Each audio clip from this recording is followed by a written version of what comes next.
Support for this episode of PBS Reno Arts is provided by the Nevada Arts Council. Arts and creativity make us stronger, fueling innovation, prosperity, and thriving communities across Nevada. They boost our economy, promote well-being, and enhance education, empowering Nevadans of all ages. The Nevada Arts Council nurtures these essential creative forces. Together, let's elevate the arts in every corner of our great state. More at nvartscouncil.org.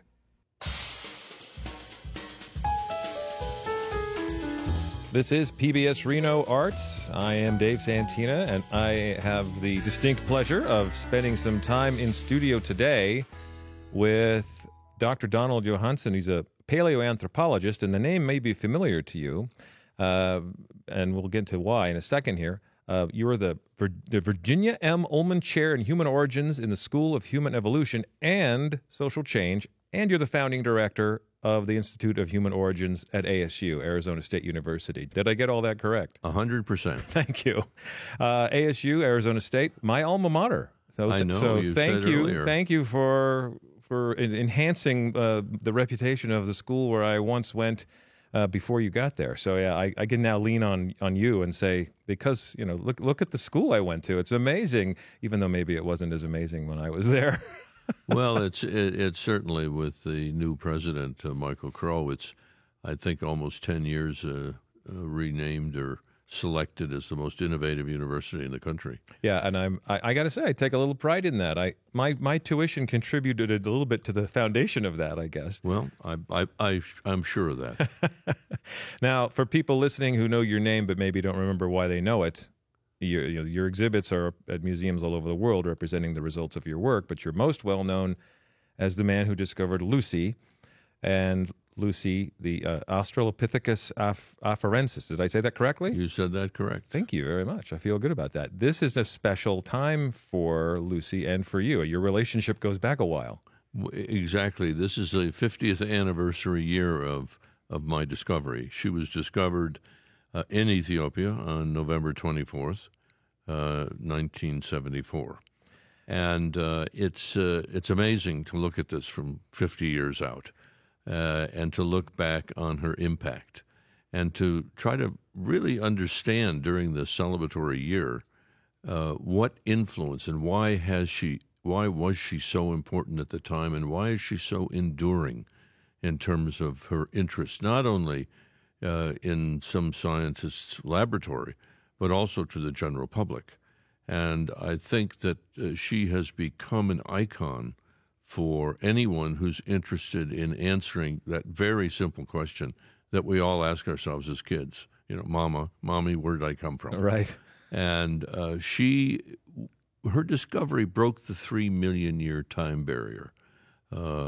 Before her discovery, anything older than 3 million years that was on the human family tree, you could fit into the palm of your hand. A piece of jaw, a bit of an elbow, a single tooth, and we didn't know what our most ancient ancestors looked like. So on that November day, when I was literally blown away as a scientist to look down and see the first fragments of what became 40% of a skeleton, was a moment when my childhood dream came true, to make a major discovery in the field. And I didn't know who she was, but I knew that she was older than 3 million years. And that opened up an incredibly new, exciting, and very broadened vista on our very distant ancestors. One of the lurking questions at that time was, did we stand up before we got big brains, or did we develop large brains before we left the forests where we had a common ancestor with the African apes?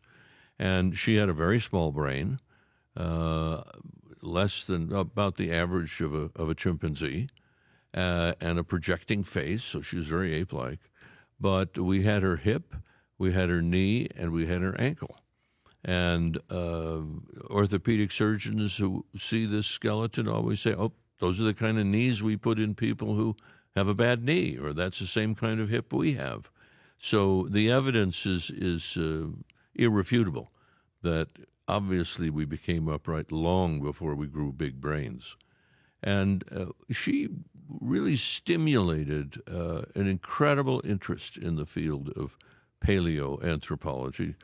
Some people think that's the study of old anthropologists, but I did want to ask you the difference between paleoanthropology and your run-of-the-mill anthropology. Well, anthropology, you can be a social cultural anthropologist and study various societies and cultures. You can be an archaeologist. You can be a linguist. And we fall under the rubric of biological anthropologists.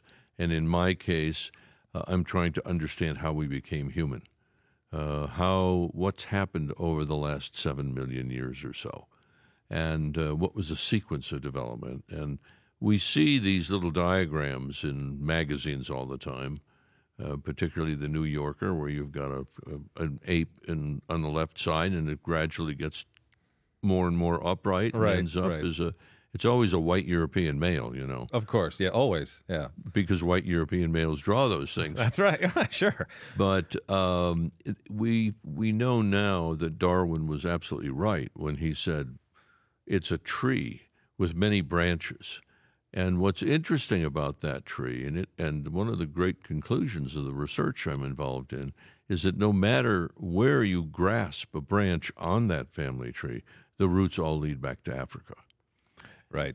Okay. And that's a critical observation, because when I was a student way back when at the University of Chicago, there was so much emphasis on Europe as the finishing school for humanity that Neanderthals gradually evolved into modern humans because nothing ever happens in Africa was the observation. That was the assumption made. That was the assumption. And now we know that Africa is a place where we first separated from a common ancestor. We know that's a place where we first stood up. We know that's the place where we first had enlarged brains. We know that the oldest stone tools in the world were made in Africa. And we know that's where brains grew large. So Africa really is the homeland. We hear about some places that are called the cradle of humankind, like South Africa. But I like to call Africa the cradle of humankind because we don't know exactly where it happened. But Africa had the diversity of environments, the diversity of animals. It had lots of different kinds of apes. Unfortunately, we see them disappearing today. Right. But out of that pool of ape-like creatures came a number of creatures like chimps and gorillas and humans. I saw you're all over YouTube. I'm sure you know this, but you're all over YouTube with some lectures and small pieces, large conversations, but a lot of content that is. I was scanning some of it to prepare to meet you, and one of them I was interested. You talked about, because of the longitude of Africa and just the sheer space and the landmass, that development occurred differently in different parts of that continent. Yeah, that's certainly, if you look at Africa, it's a longitudinal continent rather than a latitudinal continent. United States Europe. is a latitudinal country, right? It's longer than it is tall. And we find these early human ancestors in two major areas in the Horn of Africa, where I found Lucy in Ethiopia, in an area which is called the Afar Triangle, after the Afar nomads who live there. But the first discovery, this year we're celebrating Lucy's 50th, but I just came back from a conference where I gave a paper at Indiana University on the 100th anniversary of the discovery of the first human ancestor skull found in Africa in 1924 by Raymond Dart. Dart was an anatomist, and he was building a school in Johannesburg, a medical school, and a skull fell into his hands from a place where they were mining for lime. And he recognized from the endocast, the shape of what we see inside the skull, and the hole at the bottom of the skull which is called the foramen magnum. It just means big hole, but that's where our spinal cord comes out. Okay. And in the family dog, it points backwards because it's quadrupedal. Yeah, it's got right. 4 legs. Right. And if it stayed there, we would be walking around, looking up all the time. But as we took on upright walking, bipedalism, walking on 2 feet, that shifted dramatically and points straight down. So from that, he surmised that this was an ancestor, a human ancestor, and an ancient one. He didn't really know how old it was, but he knew it was fossilized. He knew it was undoubtedly of great antiquity, and it was the kind of ancestor that had been predicted by a number of people. Neanderthals and Homo erectus, Peking and Java man, they were found in those northern latitudes, but they weren't as ape-like as this skull that he found. So that really sparked the interest in Africa, but he made the big mistake of not consulting his professors in London, who were very upset about the fact that he just went ahead, described it, and published it, and said he's not really an anthropologist, he's a brain specialist. Well, he stuck to his guns and turned out to be absolutely right. But these fossils appear in eastern Africa, where I work, in Kenya, Tanzania, Ethiopia, and a few other places. And that's because of the Great Rift Valley, which is of incredible interest to people who study continental drift, for example. When Wegener said continents move around, people thought he was a little crazy. Right. But we know that this is true, that the eastern side of South America fits nicely into the western side of Africa. Right. And they've been migrating around. And there the geology has opened up these ancient sediments to us because of continental drift and so forth, plate tectonics. In South Africa, it's very different. These were limestone caves that opened to the surface of the ground, and and humans who were kind enough for us to fall into those and become fossilized have produced fossils from there. I suspect that these early things, Australopithecus, roamed widely over Africa. But because of the longitudinal nature of Africa, the ones in South Africa became more or less isolated from those in the Horn of Africa. And we never find the same species of early human in both places. So interesting. It's fascinating that, as Darwin predicted, natural selection works very differently in different environments. And that's a prime example of how coming from a similar ancestor, settling in different areas, you evolve into different sorts of species. Yeah, fascinating. You made me think just now of a program that we produced here at PBS Reno, an episode of our series Artifacts that is just about to premiere, called Deep Time, Sea Dragons of Nevada. It's about an exhibit at the local Museum of Art here, which is a fantastic museum, and that looks at 250 million year old ichthyosaur fossils, which were discovered in the state of Nevada, which obviously is a desert, but 250 million years ago it was an ocean. So you think about the massive change, the physical change that our landscape goes through on over 250 million years. We're talking about species from 3-4 million years ago, humanoid, and you think about, what can change in that time period, and you're in the middle of learning that. That's right. Yeah, and what we are also beginning to learn at the Institute of Human Origins, which is at ASU, is that there's more diversity during Lucy's time than we've ever seen before. Her species lived almost 1 million years, some like 900,000 years. You and I, as modern Homo sapiens, we've been around a couple of 100,000 years. A fifth of the time. Which feels like a ton to us when you think of it, but then looking at the scope of time, really Nothing. Right. We're a drop in the bucket. We are, and we're. I call ourselves often Homo egocentricus. We think that nothing's going to happen to us.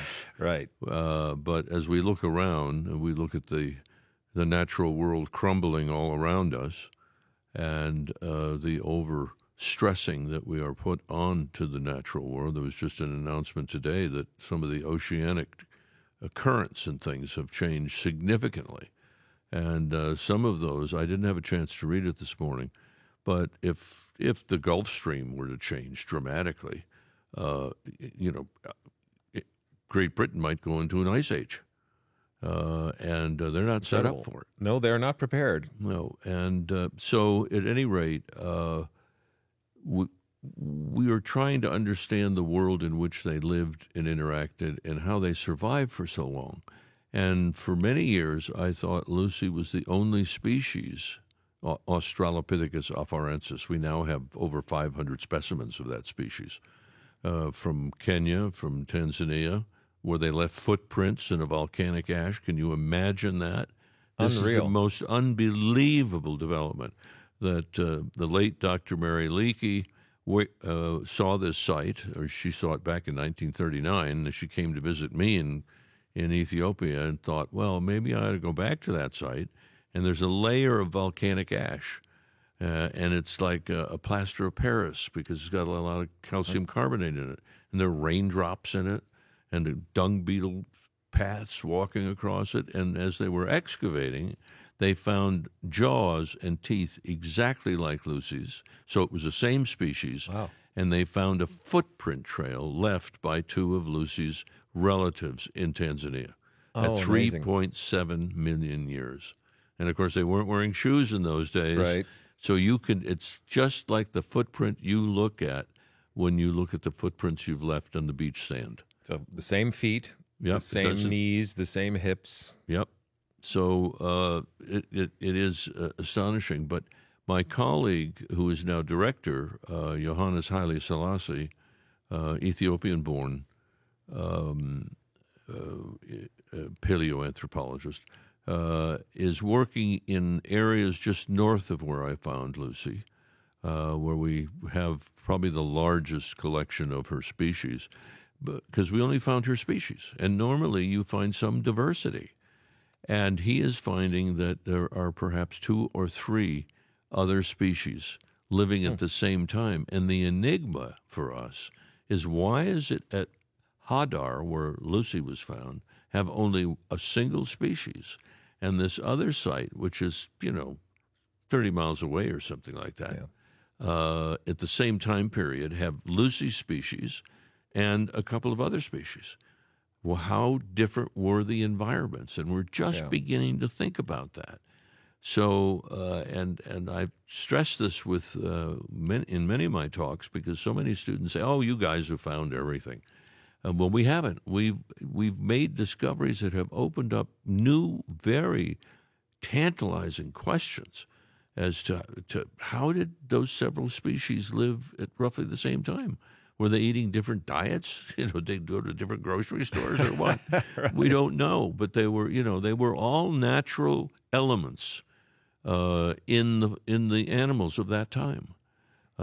So the diversity is interesting, and we had a long day symposium at the Institute, and one of the inescapable conclusions is that Lucy's species, which is upright walking and yet has a very small cranial capacity, probably is situated on the human family tree at a pivotal time when other lineages of humans arose. More branches, as you were saying earlier. Yeah, there was one branch that became very specialized in vegetarianism, and they did a great job for about 1 million years, and they died out because they were outcompeted by other animals. There are 2 lineages like that. And then there's our lineage, which we call Homo, which of course is Latin for man. And we're beginning to find some of the transitional fossils that look very Lucy-like in the front of their jaw, but in the back of the jaw they look very Homo-like. Okay. So we're beginning to understand that there is, as Darwin would talk about, descent over time with change. Sure. And the studies of climate are suggesting that change was stimulated largely by climatic change, that it was getting drier, new kinds of animals were appearing on the landscape, and there were various forces that brought about significant change. When you talk about that they're still finding these fossils, my question is, I guess, along the lines of some of the students you talk to who say, "Haven't you found everything already?" Where are these turning up? How are they finding them? Are they just digging deeper in locations they've been, or are they trying new areas? I'm fascinated by the process. Yeah, the process, unfortunately, even with all the technology we have today, there are no signs that say dig here. Right. Or, it's like mining, right? You do your best. Yeah. And you walk the landscape, and you just look and you look and you look. You get up at the crack of dawn, and you're in the field as soon as you can after a quick breakfast, and you spend the morning up till about noon, when it's obviously now getting close to 120, 25 degrees, and you want to go for a swim in the river nearby. And you go out with collection teams that survey these areas. And if something significant is found, for instance, when I found Lucy, I found a little piece of elbow. And when I examined it more closely, I thought it might be from a baboon. But as I looked at it more closely, I could see it had the anatomy of a human ancestor. And then as we looked around on the ground, we found pieces of the skull, pieces of vertebra, pieces of ribs, and so forth. So the Afar Triangle is a huge place. There are many places still that need examination. I think the country of Eritrea, most people don't know where Eritrea is or have heard of it, but it's just north of Ethiopia on the Red Sea. And I have surveyed there, but currently there are certain challenges that keep us from working in the country. But I think there are going to be exciting discoveries made there. Okay. So it's such a large region. There's just so much to look for. You mentioned when you first discovered Lucy. I enjoyed one of the clips. Again, I talk about you living on YouTube. You're everywhere. There was one conversation or one talk you gave where you mentioned you wondered how different your life would be if you would have looked over your right shoulder instead of your left. And because that's how you found Lucy, she was on your left. Well, she was on my right. On your right, I mean. Yeah. So I think about that and wonder: do you miss those days in any way? That when you're physically out there, spending in that heat, doing that work, that physical work, is there anything about that you feel any kind of nostalgia for? Well, I was only 31 in those days, so people know how old I am, if I found her 50 years ago.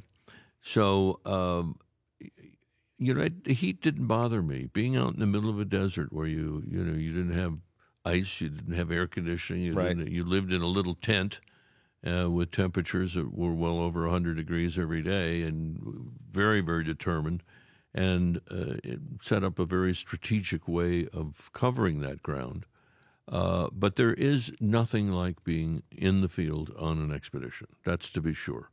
You're with 15 or 20 people who have the same interest as you. You're together for breakfast, lunch, and dinner. You better like one another. Yeah, I bet. And you sit down, the conversation is, hey, Chris, you were out in area such and such, looking for that fault that shifted the sediments. What'd you find? Oh, I found this new, very crystal-rich volcanic ash that we should date, and that will allow us to date the fossils that were found, last week. And Don, what do you think about the variation in the fossils that came in today, and so on and so forth?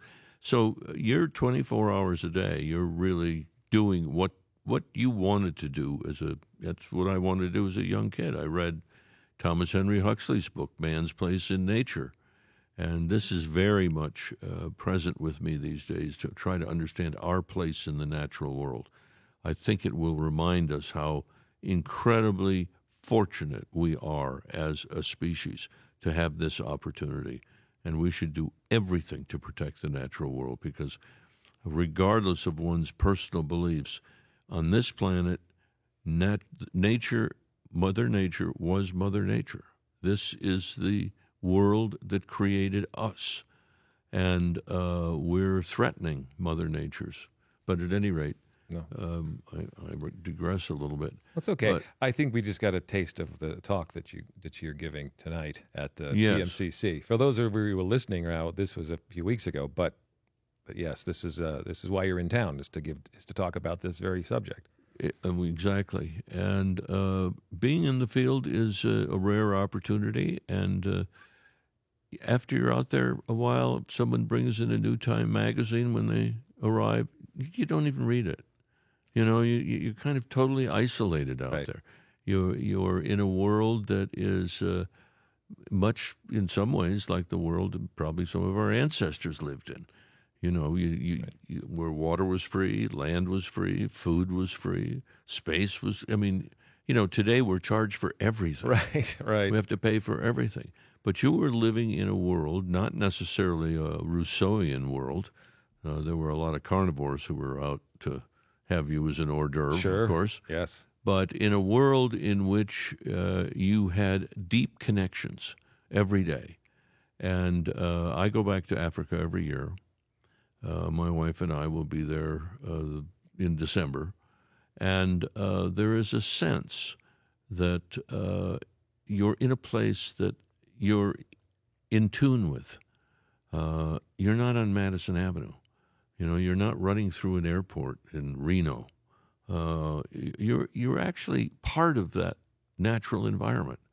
And so being in the field is really a high point for so many people, but not every anthropologist, every student. We've had a lot of wonderful students who have gone on in paleoanthropology.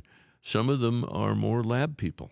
Okay. Because discovery is one element, but it's how we interpret, analyze, scan, X-ray, image, put into virtual space, and do statistical analyses, and that really tease out an amazing amount of evidence that you just wouldn't think was there. I've got a colleague who found a baby skull. He's also an Ethiopian, Zerai, great name, Zerai Alam-Seged, and he teaches at the University of Chicago. And it's a little baby that's 3.3 million years old, and it's got the face, and it's got the developing teeth inside, and our enamel is laid down on a daily basis. Okay. So when we're born, the body is shocked, and the enamel stops being laid down. Okay. And he can find that birth line. Amazing. So he knows exactly how many days old that baby was when it died 3.3 million years ago. And from the size of the upper canine developing in there, it's tiny. It was a female baby that died 3.3 million years ago at about 3 years old. Incredible. Well, like you say, the people in the field enjoy the discovery, and then the people in the labs tell us what it means, right? They interpret, like as you said. So we learn how it interacts or it fits in with the larger picture because of those details. Yes, exactly. Fascinating. So you mentioned you go back to Africa often. I presume that you've been back to the site where you originally discovered Lucy. Yes, we in January, I had a small group of friends and supporters of our research and brought them to the exact spot where Lucy was found. It was an arduous trip. It was very hot. Off the beaten path a bit? Off the beaten path. It was a real trek getting there. But there was, during the visit, a moment that I remember when there was just pure silence. Everybody just had a moment of reverence for where they were, that this was a place where an ancestor who we are pretty familiar with. There have been a number of reconstructions. I was a host and narrator for a 3-part PBS series in the early 90s. And there was a moment when people were obviously reflecting on the fact that here was an important place where this individual lived, died, was fossilized, and discovered after she had lain in suspended animation for 3.2 million years. There's nothing to say but to be quiet and think about that and honor that, because and then she gave us knowledge as a result. Yeah, and you know, there are a lot of people who go on safari, and I encourage people to do that. And to the person, they come back and they say, you know, you feel like you're home. You feel like you're, well, it really gets into your blood. And I say, it's not just in your blood, it's in your genes. That's why you feel so familiar. Oh, I love it. Yeah, that's a brilliant observation. Yeah, we're all from there. Exactly. Yeah, and so of course it feels right. We just don't realize it until we're there. Love it. Okay, so I don't want to monopolize your time. I know you have a speech to give tonight. I have one question, just out of curiosity. You have a long, distinguished career. Lucy is, of course, the thing that everybody wants to talk about. But is there any other work that you've done that you wish other people would know about, because they only want to talk about Lucy? Well, one of the things I'm really proud of was a dream I had to build a research institute that would specifically focus on trying to understand how we became who we are today.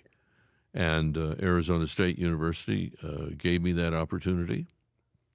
Michael Crow has helped us enormously, the president of the university. We have a number of scholars there.